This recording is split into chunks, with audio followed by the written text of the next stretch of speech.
ओम आरोग्यमस्तु। मैं डॉक्टर के Soni, him शुद्धिग्राम, Delhi NCR Meerut से। हमारे साथ हैं एक पेशेंट हैं देवेश्वर चमोला जी, जो हमारे पास आए हुए हैं। बाल भवन स्कूल है यमुनानगर में, हरियाणा में, वहां से आए हुए हैं। ये काफी समय से बहुत सारी समस्याओं से ग्रसित थे, बहुत सारी दवाइयां इनकी चल रही थी। जैसे कि ये 42 साल से डायबिटिक पेशेंट थे और लगभग 12 साल से ये 40 यूनिट पहले इंसुलिन पे थे। उसके बाद फिर अभी लगभग जब हमारे पास यहाँ पर आए तब 28 यूनिट थी। और इससे पहले इनकी बहुत सारी दवाइयाँ शुगर की चल रही थी और बीपी की दवाइयाँ भी इनकी चल रही थी, टेल्मा 40 और मेटलॉर चल रही थी और बहुत सारी मेडिसिन चल रही थी। तो कुछ मेडिसिन हमने यहाँ आकर कुछ 7 डेज हुए इनको, है ना, 7 दिन हुए हैं। तो इनके 7 दिन में कुछ मेडिसिन टेपर डाउन हुई है और कुछ शुगर भी इनका कंट्रोल आया है। तो ये खुद ही बताएंगे इनको क्या क्या कैसा कैसा इम्प्रूवमेंट आया है जी।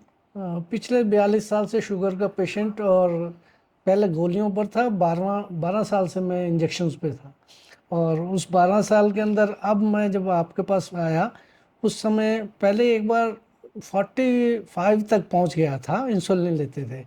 अब 28 था जिस समय मेरे पास मैं यहाँ आया जी। तो 4 टाइम इंजेक्शन लगाते थे। तो अब आज स्थिति मेरी इतनी वो हो गई कि शुगर रात 11:30 बजे से कम होना शुरू हुआ, बहुत डाउन हुआ और घबराहट होनी शुरू हुई।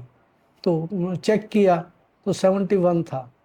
फिर थोड़ा मीठा लेने की कोशिश की और तो सुबह 7-8 बजे एक्सरसाइज करने के बाद जब मैं फिर नहीं एक्सरसाइज नहीं हो पा रही थी तब चेक किया तो 62 निकला। तो उससे घबराहट हुई तो मैंने आपको याद किया। ठीक है। और इसके अलावा कोई बीपी भी अभी कंट्रोल है? मेडिसिन के साथ कितना था और अभी नॉर्मल है? मतलब थोड़ा बहुत ऊपर है लेकिन मेडिसिन अभी जो टेपर डाउन धीरे धीरे करके हो रही है तो ये बेटर फील हो रहा है या फिर कोई दिक्कत ये हो रही है? टेल्मा और नेटलॉर और जो हमारा डिनलिप 10 डिनलिप 20 ये बंद हो गई। ये मैं 4-5 दिन से बिल्कुल लेना बंद हो गया। ठीक है।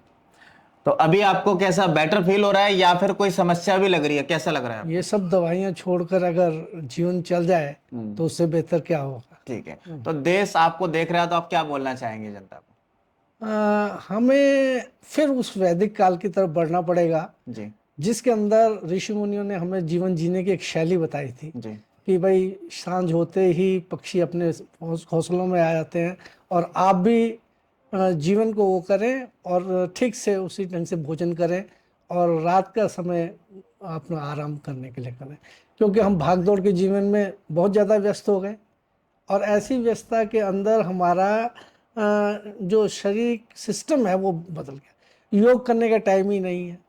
रात को 11 बजे जब सोएंगे, पार्टी अटेंड करके आएंगे तो खाना जो खाया जाए वो पचेगा कैसे। तो ये प्रॉब्लम्स को यहाँ पर आकर समझने का एक अलग नज़रिया मिला, वो आप लोगों के साथ बड़ा अच्छा लगा कि सुबह योग करना ज़रूरी और रात को 6 बजे के बाद खाना ज़रूरी नहीं। कुछ एक्स्ट्रा यहाँ पर सीखने को मिला? हाँ, दुनिया को समझने का, क्योंकि शाम को जो हमारा एक सेशन लगाते हैं आप लोग, उसके अंदर बहुत अच्छे ढंग से समझाया जाता है कि मनुष्य को कैसे जीना चाहिए और वो अगर ज़्यादा से ज़्यादा लोगों को वो बात मिले तो मैं समझता हूँ कि उसका फ़ायदा बहुत होगा। बिल्कुल, सर ने कितना अच्छा एक उदाहरण दिया कि चिड़ियों का, कि शाम होते ही चिड़ियां अपने घोंसले में वापस आ जाती हैं। तो सेम ऐसे ही है कि हम जो अपनी पुरानी पद्धति, चिकित्सा पद्धति से मॉडर्न पैथी की ओर कन्वर्ट हुए, तो हमें अब वापस से अपनी पद्धति की ओर आना बहुत जरूरी है। जिससे कि हम दवाइयों से छुटकारा पाना चाहते हैं तो सारी चीज करनी ही पड़ेंगी, हमें वापस अपने घोंसले में आना ही पड़ेगा।